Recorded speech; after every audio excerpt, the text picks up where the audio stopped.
I had నాగ చైతన్యకి ఒకసారి ఇప్పుడు story sitting అనేది జరిగింది. లేదు లేదు ఓకే, వేరే హీరోస్. అంటే ఎందుకన్నాగా ప్రతి సినిమాకి మోస్ట్లీ ఇది వింటా ఉంటాం లాస్ట్ మినిట్ టెన్షన్స్ అనేది. ఎందుకంటే పోస్ట్ ప్రొడక్షన్లోని టీమ్స్ ఎవరైతే ఉంటారో వాళ్ళు మన రిలీజ్ డేట్కి ముందే కరెక్ట్గా పని చేసుకుంటారు. మనం బాధపడ్డామని సిచ్యువేషన్ మారదు. వర్స్ట్ డేస్లో కూడా జోకేసి ఉంటాం. మొన్న ఎప్పుడో చాలా ఒక డే సఫర్ అవుతుంటే ఎవరు అన్నారు ఇట్లా ఏంట్రా పిక్కు నాది ఓ పాజిటివ్ కదా, అందరు రక్తం తాగేసారు. ఏదైనా ప్రాజెక్ట్ చెప్పగలరా, like almost it happened with a hero అన్నట్లుగా? అది అయినప్పుడు ఇది అయ్యేది అని చెప్తా. ఈ ఇన్సెప్షన్ ఆఫ్ నవిక ఫ్యాక్టరీ గురించి చెప్పండి. నవికా క్రియేషన్స్ అని ఐ స్టార్టెడ్ ఈ కార్పొరేట్ యాడ్స్, వెడ్డింగ్ సీజన్. ఆ డబ్బులు వస్తే ఆ డబ్బులతో మళ్ళీ short films, web series. Corporate ads అంటే ఏ టైప్? ఈ కాలేజ్ యాడ్స్ లేకపోతే శ్రీ చైతన్య కాలేజ్ యాడ్స్ అలాంటివే? లైక్ ఈ ఇంజనీరింగ్ కాలేజెస్ ఉంటాయి కదా, 2 ఎకరాల విస్తీర్ణత. సో ఒక ఇంకో హీరో గెస్ట్ రోల్ ఏంటి ఆల్మోస్ట్ ఒక సపోర్టింగ్ రోల్ ఉన్నట్టు కూడా తెలిసింది. సో అది ఏంటి అనేది కూడా కొంచెం తెలిసింది కదా మళ్ళీ. Hi Kashyap. Hi, I'm Dheeraj from M9 News. ఎలా ఉన్నారు? లైక్ ఏంటి టెన్షన్స్ అన్ని క్లియరా? టెన్షన్స్ కాదు, జస్ట్ టైర్డ్నెస్ ఉంటుంది. ఇంకా లాస్ట్ మినిట్ కదా, నిద్ర ఉండదు. ఇవాళ ఇంకా పడుకోలేదు. ఓకే, అంటే ఎందుకన్నాగా ప్రతి సినిమాకి మోస్ట్లీ ఇది వింటా ఉంటాం లాస్ట్ మినిట్ టెన్షన్స్ అనేది? ఎందుకంటే పోస్ట్ ప్రొడక్షన్లోని టీమ్స్ ఎవరైతే ఉంటారో వాళ్ళు మన రిలీజ్ డేట్కి ముందే కరెక్ట్గా పని చేసుకుంటారు. వాళ్ళు ముందు నుంచి చేయరు. అంటే మీరు ఎన్ని చెప్పినా ఆఖరికి పోస్టర్స్ ఎవరున్నా అడిగి ఎలా ఉంటుందంటే ముందు నుంచే ఇచ్చేస్తే వీళ్ళు కరెక్షన్స్ ఎక్కువ చెప్తారు. కరెక్ట్గా మీకు వాడికి తెలుసు ఇది ఎన్ని రోజుల్లో అవుద్దని. సపోజ్ ఇది ఒక పోస్టర్ చేయాలంటే వాడికి 1 డే పడుతుంది అంటే ఆ 1 డే ముందే ఇస్తాడు వాడు. మనం జాన్లో అడిగితే ఇవ్వడు వాడు. మీరు May 1st అన్నారు అంటే వాడు క్యాలిక్యులేట్ చేసుకుంటాడు, April 20th ఇస్తా అంటే. సో వాడు 18th పని చేస్తాడు వాడు. ఎందుకంటే వాళ్ళకి వేరే కమిట్మెంట్స్ ఉంటాయి. Date ముందున్నవి priority. సో మీరు ఎన్ని 3 ఏళ్ళు తీసినా ఆ లాస్ట్ 1 monthలోనే వర్క్ ఉంటుంది అంతా. ఓకే, అంటే ఫస్ట్ కాపీ డైరెక్టర్ ఇచ్చేదాన్ని బట్టే మిగిలిన పోస్ట్ ప్రొడక్షన్ అనేది డిపెండ్ అయి ఉంటుంది కదా. మనం కాపీ ఎప్పుడో ఇస్తాం, బట్ స్టిల్ ఆ లాస్ట్ కాపీ అనేది, ఐ మీన్ ఫస్ట్ కాపీ ఎప్పుడో చిన్నప్పుడు అయిపోయింది. అది మేము 1 సగం చూసేసుకున్నాం, అంతా అయిపోయింది. కానీ ఆ ఫైనల్ కరెక్షన్స్ మళ్ళీ కరెక్షన్ అయిందంటే మళ్ళీ రీల్స్ అన్నీ వెళ్తాయి. సో అదంతే. ఓకే, ఎందుకంటే లాస్ట్ అంత బాగున్నట్టే ఉంటాం కదా, బట్ చిన్నది ఏదైనా డౌట్ వచ్చినా అది కొంచెం మారితే ఆ రీల్ మారిపోద్ది కదా. ఆ రీల్ మారిందంటే మళ్ళీ ఇంకా అది ఫస్ట్ కాపీ మళ్ళీ. సో మీ జర్నీ కొంచెం ఇన్స్పైరింగ్ జర్నీ. ఎందుకంటే ఫ్రమ్ షార్ట్ ఫిల్మ్స్, దానికంటే ముందు కొంచెం ఈ డెమో ఫిల్మ్స్ ఇవన్నీ కూడా చేసుకుంటూ వచ్చేవారు కదా. సో అసలు why into film making? So నాకు పర్సనల్గా ఐ థింక్ నేను చాలా ఇంట్రోవర్ట్. సో నాకు ఎక్స్ప్రెస్ చేసుకోవడానికి I thought this is the best platform. Okay, అంటే అది రైటింగ్ అనుకోవచ్చు. ఇప్పుడు నాకు ఏదో చెప్పాలని ఉంటుంది, బట్ నేను అది కూర్చోబెట్టి మనిషితో చెప్పలేను. చెప్పినా నాకు బాగా క్లోజ్ అయిన ఒకరిద్దరితో చెప్పగలుగుతా. బట్ లోపల ప్రతి ఇంట్రోవర్ట్కి లోపల చాలా చెప్పాలని ఉంటుంది. అది దానికి క్రియేటివ్ స్పేస్ అనేది ఐ థింక్ అది బెస్ట్ ప్లాట్ఫామ్. అది రైటర్స్ అనుకోండి, సినిమా అనుకోండి. ఇప్పుడు నేను కొంచెం సర్కాస్టిక్ అని అంటుంటారు, కానీ ఇప్పుడు వెళ్ళి డైరెక్ట్గా ఎవరి మీద అంటే వాళ్ళని పంచి లేలేను కదా. అది తెలియకుండా అది క్యారెక్టర్స్ రూపంలో వస్తాయి. Okay, so it's like expressing myself cinema అనేది. Okay, so ya. బట్ ఆ క్రియేటివ్ ఫ్రీడమ్ అనేది ఎప్పుడు వచ్చింది మీకు అసలు? అంటే will have your own obstacles కదా. ఓకే, అంటే మీకంటూ కొన్ని లిమిటేషన్స్ ఉంటాయి ఇనిషియల్ స్టేజెస్లో. అంటే అలా కాదు, ఇప్పుడు షార్ట్ ఫిల్మ్స్ వరకు అయితే ఇప్పుడు నేను యాక్టర్ అవుదాం అనుకున్నా, ఆడిషన్స్కి వెళ్ళేవాడిని. సో ఆడిషన్స్లో రిజెక్ట్ అవ్వడం తెలుసు, కానీ ఆడిషన్స్కే రిజెక్ట్ అయ్యి ఉంటాను నేను. సో ఈయన లోపలికి వెళ్తే డైరెక్షన్ డిపార్ట్మెంటే అన్నాడు. అంటే నేను ఆడిషన్స్ జరుగుతున్నాయి, వెళ్ళాను. ఎవరో ఏడీస్ ఉంటారు కదా, వాడు డైరెక్షన్ డిపార్ట్మెంట్ అన్నాడు. అంటే వాడు అసలు నేను ఆడిషన్కి వచ్చానని థాటే లేదు. వాడు నా ఫేస్ చూసి ఈ డైరెక్షన్ కోసం వచ్చి ఉంటాడు అనుకుని అవును అన్నాడు. అయితే లేవు అన్నాడు. సరే ఇప్పుడు కాదు యాక్టింగ్ అంటే బాగోదని, ఓహో మన ఫేస్ అసలు యాక్టర్ ఏ రోల్ పక్కన పెడితే అసలు రోల్ ఇవ్వడానికే వాడికి నన్ను చూడలేదు, ఇలా అయితే కష్టం అని. ఆ టైంలో షార్ట్ ఫిల్మ్ అనే పదం విన్నాను. ఎవరు తీయలేదు ఇంకా అప్పటికి. ఎవరో తీస్తారంట, హ్యాండిక్యామ్తో తీస్తారంటే, ఓహో నా ఫ్రెండ్ దగ్గర ఉంటే అరే నీ దగ్గర హ్యాండిక్యామా అయితే నువ్వే ప్రొడ్యూసర్ అని. అట్లా ఎవరు హ్యాండిక్యామ్ కెమెరా ఇస్తే వాడే ప్రొడ్యూసర్. ఓకే. అంతే, ఇంకేం ఖర్చు లేదు కదా ఇప్పుడు మనం తీసేయడం. సో అలా స్టార్ట్ అయింది. ఒక్కొక్కటి చేసే ఫస్ట్ షార్ట్ ఫిల్మ్ ఏంటి? నో వేకెన్సీ అది ఉంటుంది. నో వేకెన్సీ, బ్రేకప్ అని ఉంటుంది. ఆ తర్వాత షార్ట్ ఫిల్మ్లో మళ్ళీ సీక్వెల్ తీసాను నేను, బ్రేకప్ ప్లస్ అని షార్ట్ ఫిల్మ్లో ఇది తీసి, ఆ తర్వాత ఆ చిన్న షార్ట్ ఫిల్మ్లో ఏదో డైలాగ్ నుంచి ఒక థాట్ వచ్చి బ్రేకప్ కన్సల్టెంట్ అని, దాంట్లో ఏదో వెరీ ర్యాండమ్గా ఏంట్రా మనం ఏమైనా బ్రేకప్ కన్సల్టెన్సీ పెట్టామా అనేదో డైలాగ్ ఉంటుంది. అది అయిపోయాక ఎందుకో అవునా అలాంటిది ఒకటి తీయచ్చు కదా అని అక్కడి నుంచి ఒక ఎక్స్టెన్షన్ వచ్చింది. అలా అంటే మీ రైటింగ్ ప్రాసెస్లో, అంటే నేను చూసింది అయితే బ్రేకప్ కన్సల్టెంట్, బిఫోర్ దాట్ తెలుసు మీ వర్క్ ఏంటనేది కానీ, బట్ చూడలేదు స్పెసిఫిక్గా కానీ. బట్ బ్రేకప్ కన్సల్టెంట్లో కూడా నాకు చాలా సీరియస్ ఇష్యూస్, చాలా అంటే మనం మాట్లాడుకోవడానికి కూడా కొంచెం ఇబ్బంది పడే విషయాలు కావచ్చు, సందర్భాలు కావచ్చు, లేదంటే కొన్ని రిలేషన్స్ గురించి కావచ్చు, చాలా ఈజీగా పార్షియల్గా చూపించారు మీరు. అంటే అది ఒక రకంగా కామెడీ చేస్తూనే అట్ సేమ్ టైం దాని కైండ్ ఆఫ్ సీరియస్నెస్ని ఎక్కడో కొంచెం అది సీరియస్ థింగ్ కాదు, ఇట్స్ నాట్ ఎ టబో థింగ్ అన్నట్లుగా కొంచెం ప్రొజెక్ట్ చేయడానికి ట్రై చేశారు మీరు కొన్ని థింగ్స్. సో మీ ఆర్ట్, మీ రైటింగ్ స్ట్రక్చరే అంతా? నా స్ట్రక్చరే అంతా. అది రైటింగ్గా కాదు, పర్సనల్. సో నేను చాలా అంటే అలాంటి థింగ్సే చేస్తూ, అంటే తర్వాత నేను రియలైజ్ అయ్యా నేను అది రైటింగ్ అనుకున్నా కానీ ఓవరాల్గా చూసుకుంటే ఇన్నేళ్ళు అయిపోయింది కదా. సో ఏదో ఓ పాయింట్ వచ్చాక ఓకే ప్యాటర్న్ చూస్తాం కదా, ఓహో మన క్యారెక్టరే అంతా. So any creative or anything అది it's reflection of that person.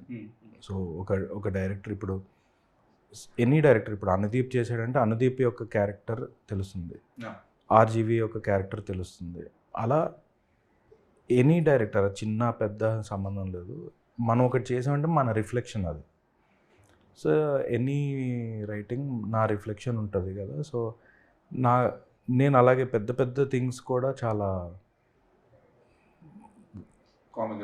Comical, అంటే అది కామిక్ అనే థాట్లో చేయను దాన్ని, ఇలా అనగానే రిలేషన్స్ ఇవన్నీ ఓకే, కాకపోతే హ్యూమన్ ఎమోషన్స్ని కూడా చాలా పార్షియల్గా చూపించేస్తారు మీరు. స్పెసిఫిక్గా జేడి ప్రసాద్ ఒకటి జేడీవి ఎపిసోడ్ ఒక సంథింగ్ ఉంటుంది, I don't remember exact episode number, కానీ ఒక ఇద్దరు మాట్లాడుకుంటూ అక్కడ వాళ్ళ బ్రేకప్ చేయాలి మీరు. సో ఆ కైండ్ ఆఫ్ రిలేషన్స్లో మాట్లాడుకుంటూ జేడీవి చెప్పే చాలా డైలాగ్స్, ఇదేంటి హ్యూమన్ ఎమోషన్స్ కూడా ఎంత నార్మలైజ్ చేస్తారు ఏంటి అంత హెవీ థింగ్స్ని కూడా అనిపించేది నాకు. సో పర్సనల్గా చెప్పాలంటే మనం ఒక పెయిన్ చాలా గోత్రూ అయిపోయి అలవాటు అయిపోతే ఎండ్ ఆఫ్ ది డే అది కామెడీ అయిపోతుంది. అంటే ఇంకా ఫస్ట్ మీకు పెయిన్ తగిలితే బాధపడతారు, తర్వాత ఇంకొంచెం బాధపడతారు, తర్వాత జోక్ వేసేస్తారు. సో దట్స్ ద థింగ్ అనమాట. సో ఇప్పుడు ఒకటే దెబ్బ కూడా ఫస్ట్ టైం తగలంగానే అబ్బా అంటారు, థర్డ్ టైం పెడితే ఎన్నిసార్లు తగులుతుందిరా, ఇంకా ఫోర్త్ టైంకి వెళ్ళేసరికి అక్కడ వెళ్తే తగులుతుంది ఇప్పుడు చూడు నాకు అని, ఇంకా దాన్ని జోక్ అయిపోతుంది. సో పెయిన్ నుంచే వస్తుంది ఏదైనా. Why Kashyap had to endure that pain? I don't know, like scenarios every ఆస్పెక్ట్లో దేర్ వాజ్ సమ్ ఏదో ఒక ఇన్సల్ట్స్, లేకపోతే రిజెక్షన్స్, లేకపోతే ఫెయిల్యూర్స్ ఇన్ ద సెన్స్ మనం చేయడం వల్ల కాదు, ఓవరాల్గా. ఇప్పుడు ఇట్స్ లైక్ ఇప్పుడు ఇదే, ఇప్పుడు నేను ఇప్పుడు సింపుల్గా చెప్పాను ఆడిషన్స్కి మనల్ని అసలు, ఇప్పుడు అది సింపుల్గా చెప్తే మీకు ఒక స్మైల్ వచ్చింది, కానీ ఆ రోజు ఏంట్రా మనం ఏదో యాక్టర్ అవుదాం అనుకుంటే వీడు అసలు ఆడిషన్ కూడా తీసుకోవట్లేదు, అసలు గుర్తించడం కదా, అసలు ఆడిషనే తీసుకోలేదు వాడు. సో అది సీరియస్ థింగ్ అది. ఒకరెవరో నేను సమ్మర్ కట్లా చేసుకుంటే ఈ చూడరా నీగ్రులో ఉన్నాడు అన్నాడు. సో ఇప్పుడు ఒక 16-year-oldకి ఫేస్ మీద నీగ్రో అంటే ఆడి కాన్ఫిడెన్స్ పోద్ది. ఇప్పుడు మనల్ని నన్ను అంటే అలాంటి క్యారెక్టర్ అయితే చేయొచ్చేమో అనుకుంటా. సో పర్స్పెక్టివ్ మారుతుంది. బట్ కొన్ని వెరీ స్కూలింగ్ లేకపోతే కాలేజ్ ఆ టైంలో మనకి ఏదైనా బాగా ఒకటే దెబ్బలు గాయపడ్డేస్తే గాయాలు ఎక్కువ తగిలితే ఏమైపోతుందంటే మనకు అది ఇంకా సీరియస్నెస్ ఉండదు. సీరియస్నెస్ అంటే నాట్ దట్ మనం సీరియస్ తీసుకోవట్లేదని కాదు, దాని పర్స్పెక్టివ్ మారిపోతుంది. సో ఆ పర్స్పెక్టివ్లో ఇంకా ప్రతిదీ ఇప్పుడు ఎవరైనా వచ్చి ఏదైనా ప్రాబ్లం చెప్తే నేను దానికంటే పెద్దది ఏదో చూసుంటా. అంటే కొన్ని ఇప్పుడు ఫ్యామిలీలో ఏదైనా పెద్ద హెల్త్ ఇష్యూ వస్తుంటుంది, ఈడెవడో ఫీవర్కి ఫీల్ అవుతుంటే మనకి ఎలా ఉంటుంది, బెటర్ అన్నట్టు ఉంటుంది. దాని మీద జోక్ వేస్తాం, ఏంటో ఫీవర్కి ఇంతనా అని. అది చూడ్డానికి ఈడేంటి జోక్ వేస్తున్నాడు దీని మీద అని ఉంటుంది. కానీ దానికంటే బిగ్గర్ థింగ్ చూసినప్పుడు అలా. సో మేబీ అట్లాంటి థింగ్స్. అంటే ఈ కామెడీ అనేది మీరు బిల్డ్ చేసుకున్న ఒక వాల్ లాంటిదా not to get affected from all these things? I guess yeah. Okay. అంటే సీరియస్గా పెట్టేసి అవన్నీ నాకు అంటే టూ మచ్ స్ట్రెస్.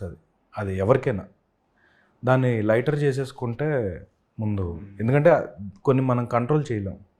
మనం కంట్రోల్ చేసేది only the way we can react అనేది తప్పితే ఇప్పుడు నేనేం చేయలేను. ఇప్పుడు ఒక వర్షన్ని ఆపలేం కదా, వర్షంలో తడుస్తుంటే దాని మీద జోక్ వేసుకుని బతికేది అట్లా. ఓకే. ఒక రకంగా ప్రాక్టికల్లీ కరెక్టే, కాకపోతే మనం హ్యూమన్ ఎమోషన్స్ ఆలోచించినప్పుడు మాత్రం కొంచెం అది ఎక్కడో అరే ఇది కాదు కదా, కరెక్ట్ వే కాదు కదా అనిపిస్తుంటుంది అంతే. కరెక్ట్ కాదు అనేది ఏమి ఉండదు, లైక్ మన కంఫర్ట్ అది. సో ఇప్పుడు దాన్ని బాధపడాలా ఇప్పుడు కూర్చుని అనేది దానివల్ల ఏం కాదు. సో ఓవరాల్గా అర్థమైంది ఏంటంటే మనం బాధపడ్డాం అనే సిచ్యువేషన్ మారదు. సింపుల్. అట్లీస్ట్ రూమ్ బెటర్ ఉంటుంది, నవ్వుతుంది. నిన్న వర్స్ట్ డేస్లో కూడా జోక్ వేసి ఉంటా. ఆ జోక్ వేసి ఉందంటే నవ్వించుంటా. నేను జోక్ కాదు రియాలిటీ అది చెప్పుంటా, బట్ అది జోక్లో ఉంటుంది. అదే అలవాటు. మొన్న ఎప్పుడో చాలా ఒకటి సఫర్ అవుతుంటే ఎవరు అన్నారు ఇట్లా, ఏంట్రా పిక్కుపోయావు అంటే, నాది ఓ పాజిటివ్ కదా, అందరు రక్తం తాగేశారు, అందరికీ డొనేట్ చేసేస్తున్నాను. సో బేసిక్గా ఒక సినారియోలో రక్తం తాగుతున్నారు అని చెప్పడానికి ఒకడు వచ్చి ఏంట్రా ఇలా పిక్కుపోయావు అని వాడు చాలా సింపథై చేస్తుంటే నా రియాక్షన్ అలా ఉంటుంది. ఏం చేస్తాం, ఓ పాజిటివ్ యూనివర్సల్ డోనర్ కదా, తీసేసుకుంటున్నారా. సో ఇప్పుడు అది సింపుల్, నా రక్తం తాగుతున్నారా అని చెప్పడం కంటే ఇలా చెప్తే నవ్వుకుంటారు, నాకు కూడా ఈజీ అవుతుంది. లేకపోతే వాడు చూడు ఇలా చేశాడు ఇవన్నీ, దానివల్ల వాడేం మారడు అలా. ఈ ఇన్సెప్షన్ ఆఫ్ నవిక ఫ్యాక్టరీ గురించి చెప్పండి. సో సింపుల్ ఏంటంటే షార్ట్ ఫిల్మ్స్ తీద్దాం అనుకుని తీసాము. నేను ఒక్కడనే తీసేవాడిని, టీం కావాలి. సో ఆ టైంలో అండ్ ఎర్నింగ్ కూడా చేద్దామని మా ఇంట్లో ఎర్న్ చేయి నువ్వు ఇలా కాదంటే ఐ థాట్ నవిక క్రియేషన్స్ అని ఐ స్టార్టెడ్. ఈ కార్పొరేట్ యాడ్స్ వెడ్డింగ్స్ చేసేవాడిని. ఆ డబ్బులు వస్తే ఆ డబ్బులతో మళ్ళీ షార్ట్ ఫిల్మ్స్ వెబ్ సిరీస్ తీసాను. సో కార్పొరేట్ యాడ్స్ అంటే ఏ టైప్? ఈ కాలేజ్ యాడ్స్ లేకపోతే కంపెనీ, ఇది శ్రీ చైతన్య కాలేజ్ యాడ్స్ అలాంటివే. లైక్ ఈ ఇంజనీరింగ్ కాలేజెస్ ఉంటాయి కదా, 2 ఎకరాల విస్తీర్ణత సంథింగ్ ఏ ఉంటాయి కదా, ఇంట్రడక్షన్ కైండ్ ఆఫ్ సమ్ అంటే వాళ్ళ వెబ్సైట్స్లో పెట్టుకుంటారు కదా. And companies, software companies, startups ఉంటాయి. ఇంకా పొలిటికల్ చిన్న పొలిటికల్ క్యాంపెయిన్స్, ఎలక్షన్ క్యాంపెయిన్స్ కూడా వేరే అదేం క్రియేటివ్ ఉండవు. వాడు నాకు నేను టాయిలెట్స్ కట్టాను, మరుగుదొడ్లు కట్టాను, నేను ఇంత చేశాను ఏదో చెప్పుకుంటారు కదా, అలాంటివి ఏవో ఉంటాయి. అదేం మనం చెప్పుకునే ప్రోడక్ట్స్ ఉండవు. ఇప్పుడు ఏం చెప్తుందని అవి చేశానంటే సరదాగా చెప్తాం కానీ ఆ అవుట్పుట్ చూపించలేమండి. అంటే for the sake of survival కావచ్చు, మనీ కావచ్చు. Okay okay. సో అలాంటి థింగ్స్. సో దీనివల్ల ఏమవుతుందంటే కాలేజ్కి వెళ్తాం, కాలేజ్లో చదువుతున్నప్పుడు కాలేజెస్ వేరు, చదువు అయిపోయాక కాలేజ్కి వెళ్తే అక్కడ బచ్చగాళ్ళంతా ఉంటారు. ఆడి పర్స్పెక్టివ్ తెలుస్తుంది. అదే రోజు మళ్ళీ చైర్మన్ పర్స్పెక్టివ్ కూడా, చైర్మన్ కూడా మనతో ఫ్రెండ్లీగా మాట్లాడతాడు. సో వాళ్ళ పర్స్పెక్టివ్, వీళ్ళ పర్స్పెక్టివ్ తెలుసు. సో ఇప్పుడు కాలేజ్ పర్స్పెక్టివ్ తెలుసు, నాకు పొలిటీషియన్స్ పర్స్పెక్టివ్ తెలుసు. సో నాకు అది అలా ఈజీ అవుద్ది. ఇప్పుడు అన్ని ఆపర్చునిటీస్ దొరకవు కదా మనకి, సో అది బాగా హెల్ప్ అయింది అనమాట. ఓకే. సో అలా దొరికినోడైనా సింజిత్ కూడా మీకు స్టార్టింగ్లో? సింజిత్ వాడు ఇంటర్ ఫస్ట్ ఇయర్లో వచ్చాడు. వాడు ఇంత ఉండేవాడు, ఇంకా నాకంటే హైట్ అయిపోయాడు ఇప్పుడు. కానీ వాడు ఇంత ఉండేవాడు. వాడేదో షార్ట్ ఫిల్మ్ తీస్తా అని వచ్చాడు, నాకు హెల్ప్ కావాలి. ఇంటర్ ఫస్ట్ ఇయర్లో? వాడు ఇంటర్ ఫస్ట్ ఇయర్. ఓకే. వాడు టేబుల్ ఇలా కూర్చుంటే ఇప్పటికీ గుర్తుంది. వాడిని ఇలా చూసాను నేను. వాడు అలా అన్నట్టు వచ్చాడు అనమాట. సో అలా వస్తే నాకు, సరే నేను ఒక చేస్తున్నాను సిరీస్, అప్పటికి ఫాలోయింగ్ అని ఏదో తీస్తున్నట్టున్నా, నువ్వు ఊరికనే షూటింగ్కి వచ్చేసాయంటే అలా జాయిన్ అయ్యి ఇంకా అక్కడి నుంచి ఇంకంతే. వాడు ఏంటిది, కెమెరా, యాక్టింగ్, రైటింగ్, డైరెక్షన్ అన్నీ చేసి మ్యూజిక్ డైరెక్టర్ అయ్యాడు. ఏది చేయలేదు అదే అయ్యాడు వాడు. ఓకే. అంటే ఇలాగ you work with lot of talents కదా. రైట్. అక్కడ మీరు నవికా దాంట్లో క్రియేషన్స్లో కానీ ఫ్యాక్టరీ దాంట్లో కానీ, సో ఎందుకని Navika factory after breakup consultant ఎంత టైం పట్టింది అసలు? ఒక డైరెక్టర్గా మీకంటూ ఒక గుర్తింపు రావడానికి కానీ, లేదంటే ఒక అవకాశం తెచ్చుకోవడానికి? సో బేసిక్గా ఏంటంటే, నాకు 2014 నుంచి ఎవ్రీ 6 months నాకు నెక్స్ట్ సినిమా టాక్స్లో ఉంటుంది. ఇప్పుడు నెక్స్ట్ 6 monthsలో మనకి సినిమా అన్నట్టు ఉంటుందన్నమాట.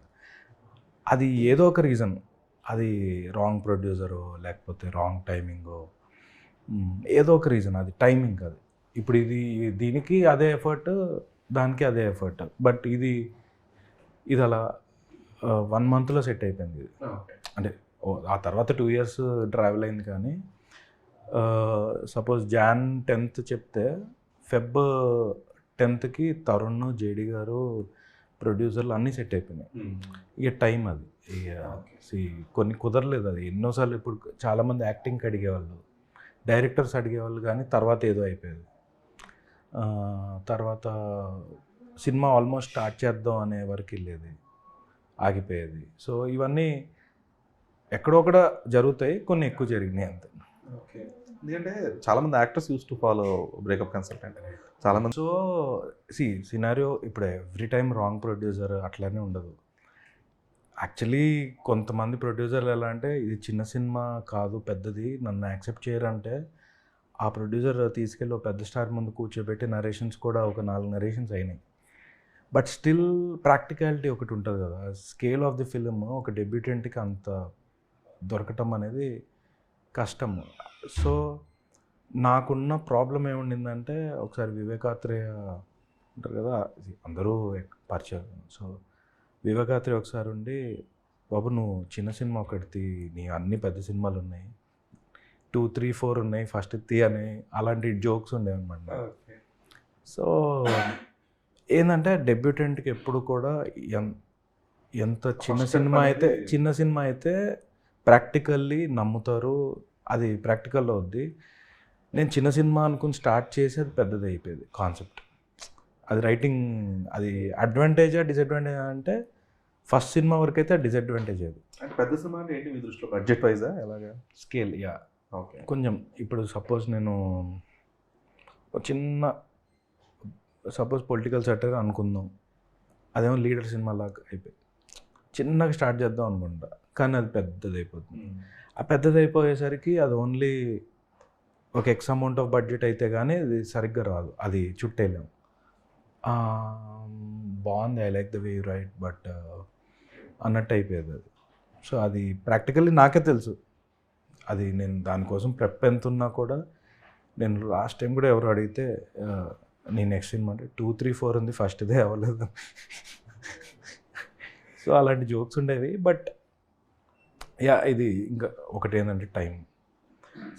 అలా పెద్దది ఫస్ట్ సినిమా తీలేరా అంటే, ఇప్పుడు దసరా లాంటిది ఉంది, అది కొన్ని కుదురుతాయి, నాకు కుదరలేదు అది. సో ఎవ్రీథింగ్, నా స్క్రిప్ట్ అక్కడ సెట్ కాకపోవడం అంటే నచ్చింది, కానీ బిగ్ మేబీ ఇప్పుడు ఇది పడ్డాక అది ఈజీ అవ్వచ్చు. ప్రాక్టికల్, ఎక్కువ పెద్ద బ్రెయినర్ కూడా కాదు ఇది, బట్ ఇంకంతే. ఒక్కొక్కసారి ఏమవుతుందంటే ఒక పెద్ద హీరో వింటున్నాడు, 4 సార్లు కలిసాడు, అది 6 నెలలు అవుతుంది. 4 సార్లు కలిసి ఉంటాం, కానీ ఒక చిన్న change, I like first half, second half like చేయడంగానే మనకి ఇంకా పెద్ద హీరో విన్నాడంటే మనం దాని మీద చెక్కుతూ ఉంటాం. 2 months పోద్ది, మళ్ళీ చెప్తాం, ఎక్కడో ఆ 6 months ఎగిరిపోతాయి. ఒకసారి ఇట్లా ముట్టుకుంటే 6 months ఎగిరిపోతాయి. అలా 3 హీరోలు అయితే 1.5 2 years వెళ్ళిపోతాయి అట్లా. ఓకే, బట్ సో అలా one of the heroes Naga Chaitanya కూడా మీకు లేదు లేదా? లేదు. ఎందుకంటే ఐ హ్యాడ్ నాగ చైతన్యకి ఒకసారి ఇప్పుడు స్టోరీ సిట్టింగ్ అనేది జరిగింది. లేదు లేదు. ఓకే, వేరే హీరోస్. వేరే హీరోస్. ఓకే, సో అంటే ఏదైనా ప్రాజెక్ట్ చెప్పగలరా, like almost it happened with a hero అన్నట్లుగా? అది అయినప్పుడు ఇది అయ్యేది అని చెప్తా అప్పుడు, ఆ ఇంటర్వ్యూలో చెప్తా. అవి ప్రాక్టికల్గా ఏం టఫ్ కాదు, అది జస్ట్ మ్యాటర్ ఆఫ్ వాళ్ళ ప్లేస్లో ఉంటే నేనైనా అలా చూస్తాను. ఇంత స్కేల్ ఉంది, కొత్తోడు, వీడు ఎలా తీసాడో తెలియదు, మనం తీసిందేమో యూట్యూబ్ థింగ్స్ కదా, దాంట్లో ఏది లార్జర్ క్యాన్వాస్ ఉండదు, వాళ్ళకి ఆ డౌట్ రావడం పెద్ద ఇది కాదు. అండ్ అంతే. కాకపోతే ఇది పడ్డాక ఐ థింక్ అవి అంత కాంప్లికేట్ కాదు, విల్ సీ. ఓకే, లేదు, ఎందుకంటే మీతో పాటు there is one more director called Shashi, recently made 100 అనే మూవీ తీశారు సాగర్తో.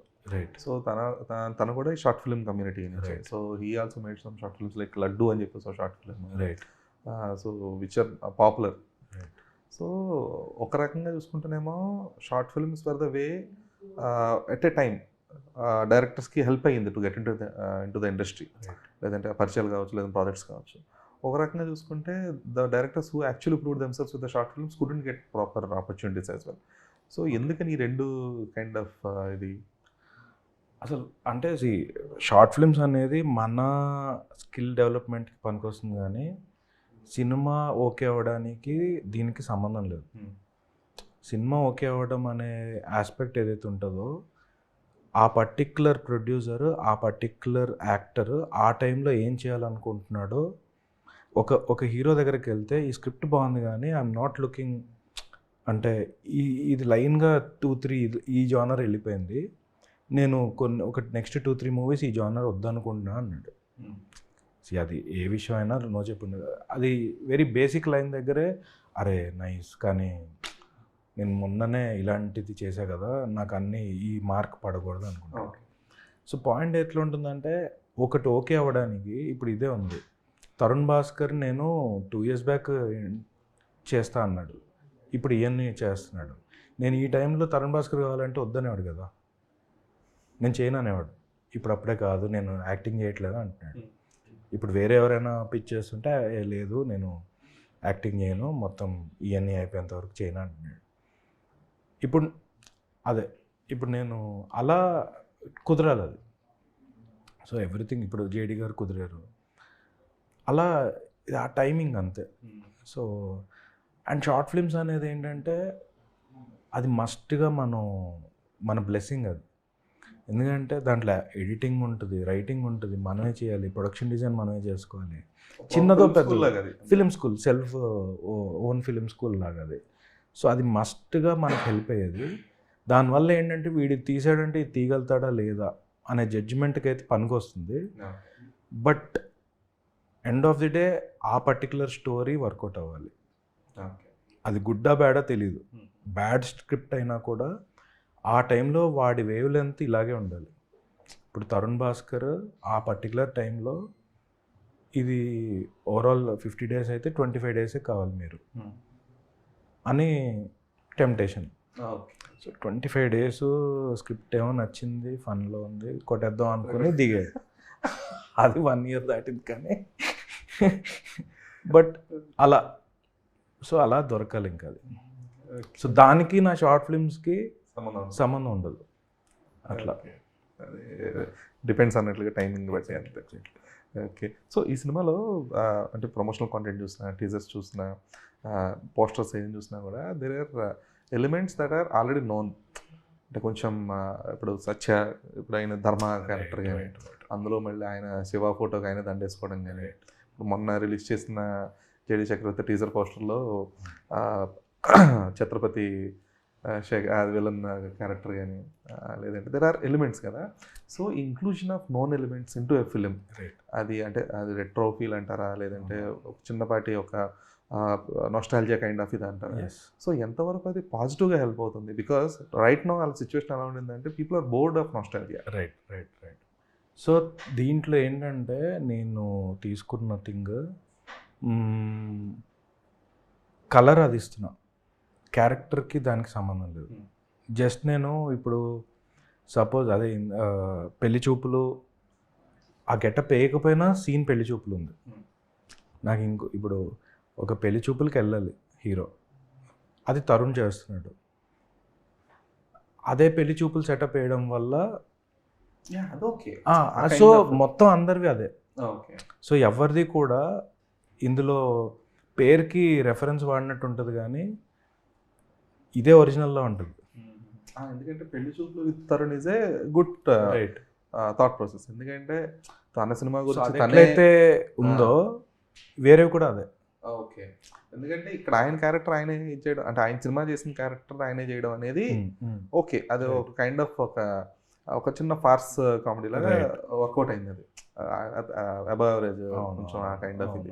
బట్ ఇప్పుడు ఏదైతే మన ఛత్రపతి విలన్ క్యారెక్టర్స్ ఇవన్నీ చూస్తున్నామో ఇవి ఆల్రెడీ కొన్ని నేను మొన్న అనుకున్నట్టు ఓ ఈ సినిమాలో ఆల్రెడీ ఆ కైండ్ ఆఫ్ ఒక కామికల్ వేలో చూసేసాం కదా. సో మళ్ళీ ఇప్పుడు ఇందులో కొత్తగా ఏముంటుంది ఆడియన్స్కి అని? అదేంటంటే ఆ పర్టికులర్ క్యారెక్టర్ ఒక టైప్ ఆఫ్ ఇది ఉంటుంది, అది ఒక సీన్లో ఆ గెటప్ వేసాం. ద పాయింట్ ఏంటంటే ఎట్లయితే పెళ్లి చూపులు అలా ఉందో ఇప్పుడు ఈయనది మన ధర్మ గారిది, జేడి గారిది కూడా మీకు అదే ఫీల్ వస్తుంది. అలా ఏంటంటే ఇప్పుడు సపోజ్ కేజీఎఫ్ ఉంది, తెలుగులో సుబలేఖ్ గారు వాయిస్ ఇచ్చారు, సుధాకర్ గారు. దీంట్లో ఆయనకే ఆ గెటప్ వేసి కూర్చోబెట్టారు. కోటు నా పాయింట్ ఏంటంటే రిమైండింగ్ థింగ్స్ అన్నట్టు అదంతే ఆ క్యారెక్టర్. ఇప్పుడు నాకు థింగ్ ఏంటంటే సినిమా అంతా కొంచెం ఎక్స్పెరిమెంటల్ ఉంటుంది. నాకేంటంటే మరీ అవే వెళ్ళడానికి ఇష్టం లేదు. యు నో దిస్ అనే ఫీలింగ్ రావడం, నాకు రిలేటబిలిటీ కావాలి. నాకు మరీ అంత నేను ఏదో వేరే ఏదో చేస్తున్నా అనే ఫీలింగ్ నాకు ఉండాలని లేదు. అండ్ ఇట్స్ లైక్ ఒక మీమ్ అనుకోండి, ఇప్పుడు మనం మీమ్ ఆల్రెడీ ఉన్నదాని మీద వేస్తాం కదా. సో ఎక్కడో రిలేటబుల్ ఇప్పుడు ఆ మీమ్ చూడంగానే మనం సిచ్యువేషన్ ఏంటో తెలుస్తుంది కదా. ఇది అలాంటి రిలేటబిలిటీ తేవడం కోసం వాడిన ఒక చిన్న ఇది. సో ఇది చూశాక ఎవరికి ఆ ప్రాబ్లం రాదు, అంటే ఇది అలాగే ఉంటేనే నవ్వు వస్తుంది. అండ్ మీది mostly kind of situational comedy ఉంటుంది. బ్రేకప్ కన్సల్టెంట్ అంతా కూడా చిన్న చిన్న టీ కప్ సీన్లు కానీ ఇవన్నీ చూస్తే భలే అరే అంటే అక్కడ ఏదో పెద్ద బెబెట్స్ఫైన్ సీన్ ఉండదు, జస్ట్ ఆ టీ కప్ కింద పడిపోవడంతో చుట్టూ ఫేషియల్ రియాక్షన్స్ ఇవన్నీ కూడా మారిపోతుంటాయి కొన్ని కైండ్ ఆఫ్. సో ఆ షార్ట్ ఫిల్మ్ రైటింగ్ ప్రాసెస్కి అది వాజ్ ఎనఫ్. ఓకే, ఈ కైండ్ ఆఫ్ ఎందుకంటే audience won't expect much from that కాబట్టి వాళ్ళకి ఓకే అక్కడ క్వర్కీగా అనిపించింది, అక్కడ ఒక 2 seconds నవ్వుకుంటే చాలు అనేది. బట్ ఇక్కడ సినిమాకి వచ్చేటప్పటికి you won't have much time. ఆ అటెన్షన్ గ్రాబింగ్ అనేది చాలా క్రూషియల్. 1 second సీన్ కావచ్చు, 1 minute సీన్ కావచ్చు, 10 minute సీక్వెన్స్ కావచ్చు. సో ఈ రైటింగ్ ప్రాసెస్లో మీరు ఎవాల్వ్ అయిన విధానం గురించి చెప్పండి. సో బేసిక్గా ఏంటంటే స్టేక్స్ అనేది డిఫరెన్స్ ఉంటుంది. సో ఇప్పుడు short film or any web సిరీస్లో అప్పుడు చేసిన దాంట్లో నాకు స్టేక్స్ అనేది ఇంపార్టెంట్ కాదు. సీన్ ఎంటర్టైనింగ్ ఉంటే నా క్యారెక్టర్ ఒకటి రాసుకుంటాం, అది వెళ్ళిపోతుంది. నేను చెప్పాలనుకున్న కంటెంట్ ఇది, దీన్ని ఎలా రూట్ చేసుకోవాలని మన కంఫర్ట్ జోన్లో వెళ్ళచ్చు. దీంట్లో ఏంటంటే స్టేక్స్, ప్రతి క్యారెక్టర్కి ఉన్న స్టేక్స్, వాళ్ళ పర్సనల్ ఏంటి, మన ఓవరాల్ స్టేక్స్, దాని మీద ఎక్కువ డిపెండెన్సీ ఉంటుంది. సో ఎప్పుడైతే స్టేక్స్ అనేది హై పెట్టుకుంటామో ఆటోమేటిక్గా మనం ఫోర్స్ఫుల్గానే దాన్ని లెవెల్ పెంచాల్సి వస్తుంది. సో దీంట్లో అది హెల్ప్ అవుతుంది. Or any big film, big story లెవెల్లోనే దాని స్టేక్స్ మారిపోతాయి. సో అప్పుడు ఆటోమేటిక్గా మీరు ఇప్పుడు ఇందాక నా కాఫీ పడేది అవన్నీ కూడా ఉంటాయి, కానీ కాంప్లిమెంట్ చేసేది కాబట్టి అదే ఉండదు సినిమా. బిగ్గర్ థింగ్స్ నడుస్తూ ఆ బిగ్గర్ థింగ్స్లో సడన్గా ఇట్లా మీరు చెప్పిన సీన్ ఉండొచ్చు అట్లా. ఓకే, బట్ ఒక రైటర్గా మీకు అది నాట్ ఎ టఫ్ టాస్క్? అంటే ఇట్స్ లైక్ టఫ్ అని కాదు, ఆ డెసిషన్ మేకింగ్ ఉంది కదా స్టార్టింగ్లోనే, స్టోరీ లెవెల్లోనే అది ఫిక్స్ అయిపోతుంది. అది ఫిక్స్ అయిపోయాక అది ఆర్గానిక్గా వెళ్ళిపోతుంది అన్నమాట. టఫ్ అని చెప్పలేము, బట్ ఎవాల్వ్ అవుతాం కదా. ఇప్పుడు మళ్ళీ నేను బ్రేకప్ కన్సల్టెంట్ తీయాలి అంటే ఇంకొంచెం లెవెల్ అప్ ఉంటుంది. అంటే నేను అది కూడా ప్లాన్ ఉంది, some OTT version, bigger version అనమాట. యా, అంటే it's like complete setup change, but same characters అవే అంటే ఆ క్యారెక్టర్నే ఉంటూ ఇట్స్ బిగ్గర్ లార్జర్ క్యాన్వాస్తో. యా, అలాగే మీ సినిమాలు అంటే మీ ఇప్పటిదాకా సినిమా గురించి కామెంట్ చేయలేను కానీ, బట్ మీ షార్ట్ సిరీస్లో వీటిల్లో కూడా there are influences of Jandhyala garu, లేదంటే ఈవీవి గారు, వీళ్ళ కైండ్ ఆఫ్ రెఫరెన్సెస్ కనబడేవి. ఎందుకంటే చంటబ్బాయి కైండ్ ఆఫ్ సీక్వెన్స్లు కొన్ని కనిపించేవి, ఆ కోట్లు, లేదంటే అక్కడక్కడ చిక్కుకోవడాలు, ఇవన్నీ ఆ కోట్ ఒక డోర్లో చిక్కుకునే కైండ్ ఆఫ్ సీక్వెన్సెస్ ఇవన్నీ ఉంటాయి. సో వీటి ప్రభావం అనేది షార్ట్ సిరీస్ల వరకు జనాలు ఎంజాయ్ చేస్తారు. అరే బాగుండింది కదా, ఆ చంటబ్బాయి సినిమా గుర్తు చేసిందనో, లేదంటే ఈవీవి గారి సినిమాలు ఏమన్నా గుర్తు చేసా, ఎవడగోలో వాడితే కైండ్ ఆఫ్ సినిమాలు గుర్తు చేసిందనే కైండ్ ఆఫ్ ఉంది. బట్ మెయిన్ స్ట్రీమ్ సినిమాకి వచ్చేటప్పటికి ఈ గుర్తు చేయడం అనేది మినిమలిస్టిక్గా ఉంటే ఓకే, కంప్లీట్గా దాన్ని ఒక సీక్వెన్స్లో తీసుకొని ఇన్స్పైర్ అయితేనే మళ్ళీ ప్రాబ్లం. అదే అది ఇప్పుడు ఎలా ఉంటుందంటే ప్రాబ్లమా కాదా అనేది ఆ స్టోరీ ఆ పర్టికులర్ సిచ్యువేషన్ వల్ల ఉంటుంది. ఇంకోటి ఏంటంటే ఇప్పుడు మనం ఓవరాల్ 2 hours 20 minutesలో మీకు అక్కడక్కడ కనిపిస్తుంది స్ప్రింకిల్స్, డెఫినెట్గా ఉంటుంది. అది ఇప్పుడు నేను చేసిన ప్రతి దాంట్లో ఎక్కడో ఒకటి స్పూఫ్లు ఉండేవి.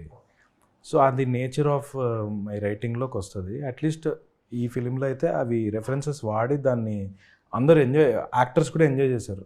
ఇందులో ఏమున్నాయి అలాగే సినిమాలు రేస్ట్రైక్స్ లాగా చిన్నవి చాలా ఉన్నాయి. ఓకే, చాలా ఉన్నాయి. Anything in specific that people will find it later అన్నట్లుగా? లైక్ ఇది ఎట్లా అంటే అలా ఇప్పుడు చెప్పకూడదు, బట్ డెఫినెట్గా అసలు ఒక 20-30 ఉన్నాయి. ఓకే, వెరీ మైన్యూట్ ఉన్నాయి. తరుణ్ అయితే జోక్ చేస్తుంటాడు, ఇది తర్వాత కాంటెస్ట్ పెట్టి ఎన్ని ఉన్నాయని. మైన్యూట్ రెఫరెన్సెస్ ఉంటాయి. అది రెఫరెన్సెస్ అనేది సెకండ్ వాచ్లో తెలుస్తుంది. If you're watching for second time, oh shit ఇది ఉంది కదా అనేలాగా స్కోప్ ఉంది. అది ఇంకా డిపెండ్స్.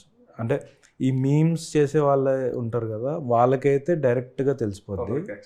సెకండ్ టైం చూసినప్పుడు చాలా అందరికీ తెలుస్తుంది. సో ప్రాపర్ ఫిలిం బఫ్స్ అందరు, ఇప్పుడు నేను ఎట్లయితే బఫ్ నాకు ఎలా అయితే తెలుసో అలాంటి వాళ్ళందరికీ ఇదొక. So you are one person who watches almost all the films in theatres kind of. So ఎప్పటిదాకా వేరే సినిమాలు చూసారే ఇది బాగాలేదు ఇది బాగుంది అని చెప్పి కైండ్ ఆఫ్ ఒక రివ్యూస్ వీడియోలో ఇవ్వకపోయినా అట్లీస్ట్ మీరంటూ ఒక డిస్కషన్ ప్యానల్ లాగా అనుకొని వాళ్ళందరూ మాట్లాడుకున్న కైండ్ ఆఫ్. సో మీ సినిమా ఇప్పుడు మీరు చూసుకున్న తర్వాత ఒక కైండ్ ఆఫ్ ఒక థాట్ ప్రాసెస్ ఆల్రెడీ వచ్చి ఉంటారు, ఓకే నేను ఎంతవరకు తీయగలిగాను, this is the maximum percentage I have given అన్నట్లుగా ఉంటుంది కదా. సో అలాగా what is the review right now for your film? Like review అంటే I achieved 85% of what we thought. You wrote? Yeah. ఎందుకంటే that is actually good thing. Yeah, good number. ఎందుకంటే 100 అవ్వదు. 60% is a good number actually. 85 is my thing. Okay, so 10 to 15 is like different factors ఉంటాయి. So ఆ different factors వల్ల ఆ 85 మీకు తెలియకపోవచ్చు. Like ఆ 15 ఏంటనేది కొన్ని చూసేవాడికి 100గా, ఎంత తీస్తే అదే 100. వాళ్ళ డెసిషన్ వాళ్ళది, మన 100 అది. బట్ నాకు 85% అచీవ్ చేశానని నా ఫీలింగ్. యా. సో ఇది పర్సనల్ క్వశ్చన్, ఇది ఎందుకని నవికా కెఫే క్లోజ్ చేయాల్సి వచ్చింది? Because I use to enjoy the అది ప్లేస్మెంట్ ఇవన్నీ కూడా, పీవీఆర్ ఆడి 1 అని ఆడి 2 అని ఆ లోపలన్నీ సినిమా రిఫరెన్స్లు, సినిమా పోస్టర్స్ ఇవన్నీ కూడా it use to be like ఒక ప్రాపర్ సినిమా కెఫే కైండ్ ఆఫ్ ఇది ఉండేది. సో 2 things, ఒకటి టైమ్, ఇంకోటి money. So money was like one of the factors. ఎందుకంటే ఇట్ వాజంట్ రన్నింగ్. అంటే పాయింట్ ఏంటంటే ఈ ఎస్పెషల్లీ ఈ థింగ్స్ ఏంటంటే, సపోజ్ 1 month ఏదైనా డౌన్ అయిందంటే మనం పెట్టుకోవాలి. And also too much pressure. Money అనేది రొటేషన్ ఉంటుంది కదా. సో అది టెక్నికల్గా ఎట్లా ఉంటుందంటే, స్విగ్గీ వాడు, జొమాటోస్ ఇవన్నీ 3 days తర్వాత వస్తుంది. ఓకే, అది మీరు ఆ రోజు కట్టేసి ఉంటారు, కానీ అది 3 రోజుల తర్వాత వస్తుంది. ఈ లోపల మనం తిప్పాలి. ఈ ప్రెషర్ ఉంటుంది కదా, ఈ ప్రెషర్ సినిమా అండ్ సినిమా కోసం నేను ఏదైతే ఎఫర్ట్ ఉందో అక్కడ ఎవ్రీడే ఉండాలి. లైక్ ఒక్కరోజు మీకు ఎంత నచ్చినా కూడా ఆడొక్కరోజు సాల్ట్ ఎక్కువ వేసాడంటే మీరు మళ్ళీ రారు, ఎదవా ఏంటిది అని ఆఫ్ అయిపోతాం. సో ఎవ్రీడే కన్సిస్టెంట్, ఇప్పుడు ఈ సినిమా ఎట్లయితే కన్సిస్టెంట్ ఉందో అంతే కన్సిస్టెంట్గా ఎవ్రీడే ఉండాలి. అండ్ ఆ చిన్న చిన్న డీటెయిల్స్, మనం 2 days వెళ్ళకపోతే వాడు క్లీనింగ్ సరిగ్గా చేయడాడు, స్టాఫ్ ఎంత బాగున్నా. సో అదొక టైం పడుతుంది, అది దాని మీద నాకు టైం ఇంకా అసలు నాకు వెళ్ళడానికి ఇంపార్టెంట్ అనుకుని అంతే అంతే. అంటే కెఫే అనేది నేను కావాలంటే మరి మనీ నేను సెటిల్ అయిపోయాక మళ్ళీ కావాలంటే పెట్టుకోవచ్చు, కానీ this is like bigger thing and ఇంకా ఆల్ ఇన్ కదా ఇది. సో నేను చేసిన సాక్రిఫైసుల్లో అదొకటి. ఓకే, ఎందుకంటే రైటర్స్ ఉన్న తర్వాత this one cafe is like okay for the film makers, లేదంటే ఫిల్మ్ డిస్కషన్స్కి ఒక హబ్లా ఉండేది అనమాట. That was my aim. అది అచీవ్ చేశాను, కానీ కంటిన్యూ చేయడానికి I think this was my, ఇలా 2 పట్టుకోవడంలో ఒకటి వదిలేసాను అట్లా. సో అది దట్ వాజ్ ఎమోషనల్ థింగ్. ఒకసారి అలా ఒకసారి అన్ని విజిట్ చేసి ఒక 5 minutes ప్రతి ప్లేస్లో కూర్చుని నరసింహలాగా అన్నీ కూర్చుని ఇలా ఒకసారి చూసుకుని బోర్డు మళ్ళీ ఎక్కి వచ్చేసి మళ్ళీ అటువైపు వెళ్ళలేదు. So Kashyap, looking forward for the film. Yeah please. So డెఫినెట్గా మీరు చెప్పిన ఈస్టర్ ఎగ్స్ కోసం వెయిట్ చేస్తాను. అయ్యో సూపర్, ఐ మీన్ ఎంజాయ్ చేస్తారు డెఫినెట్గా. లైక్ ఇది ఏంటంటే సేఫ్ ఫిలిం, అంటే ఎంటర్టైనింగ్ కదా. ఇప్పుడు నిన్న రోజు చూసుకుంటాం కదా, నాకు రోజు ఇంత రాసాం, తీసాం, చేసాం, యాక్ట్ చేసాను, డబ్బింగ్ చేసాం, ఎడిట్ కొట్టాం, మ్యూజిక్ కొత్తగా ఉంటే నేను మళ్ళీ నవ్వుతున్నా, మళ్ళీ హై ఫీల్ అవుతున్నా, ఒక ఇంటర్వెల్కి హై ఫీల్ అయ్యా. ఇది నా సినిమా అని మర్చిపోతున్నా. ఒకసారి చూసుకున్నప్పుడు అరే ఇది అదిపోయింది, మనమే తీసాం. సో ఇది ఎగ్జాజరేట్ కూడా చేయట్లేదు, ఇట్స్ లైక్ నా రియాక్షన్. అమ్మ ఒక వర్త్ వర్మ అంటాడు కదా, అలా వర్త్ వెయిటింగ్ నాకు. ఎందుకంటే ఇది ఎంత వర్కౌట్ అవుతుంది అనేది ఇట్స్ మళ్ళీ ఫేట్. బట్ ఇది చేయడం వల్ల నాకు లైక్ ఓకే రా, ఈ పర్టికులర్ టైంకి ఇది నా బెస్ట్. ఇంకా బెటర్ చేయొచ్చు నేను, బట్ ఇది చేయలేను. Okay okay, yeah. So cool. So ఇంకో హీరో గెస్ట్ రోల్ ఏంటి, ఆల్మోస్ట్ ఒక సపోర్టింగ్ రోల్ అన్నట్టు కూడా తెలిసింది. సో అది ఏంటి అనేది కూడా కొంచెం తెలిసింది కదా మళ్ళీ అందుకే చెప్పట్లేదు, but hopefully that will give. అంటే అదే పాయింట్ ఏంటంటే అది ఆ పాయింట్ కొంచెం చెప్పినా దాని గురించి మొత్తం ఎంతో కొంత చెప్పాలి. అదే అంటే మాకు కూడా ట్రైలర్ టీజర్లు ఏమైనా ఇవ్వాలన్నా కూడా ఒక షార్ట్ పెట్టినా తెలిసిపోద్ది. అదేమో అంత పెడితే మళ్ళీ థియేటర్కి ఎక్కిపోద్ది. అలా అని పెద్ద 8:45 పెడితే 9:20కి తెలిసిపోద్ది అది. సో పెద్ద అంతే కదా, అన్ని ఫోటోలు వస్తాయి, అన్నీ వస్తాయి. కానీ నా పాయింట్ ఏంటంటే అట్లీస్ట్ ఫస్ట్ ఏముంటుంది షోకి కొంచెం ఫస్ట్ షో, అండ్ ఆల్సో ఏముంటుంది ఉన్నాడు అని తెలిసి ఉండొచ్చు, ఆర్ ఏముంటుంది, ఎంత ఉంటాడు, ఎలా ఉంటాడు, అవి తెలియవు కదా. సో సమ్ కిక్ ఉంటుంది అనేది పాయింట్. బట్ అది కూడా నాకు తెలిసి లైక్ వచ్చేస్తుంది అంటే లైక్ ప్రీమియర్స్ ఏదో ఒకటి ఉంటాయి కదా, like you will know it. Done. So thank you. Looking forward for the film. Thanks for your time. Thank you.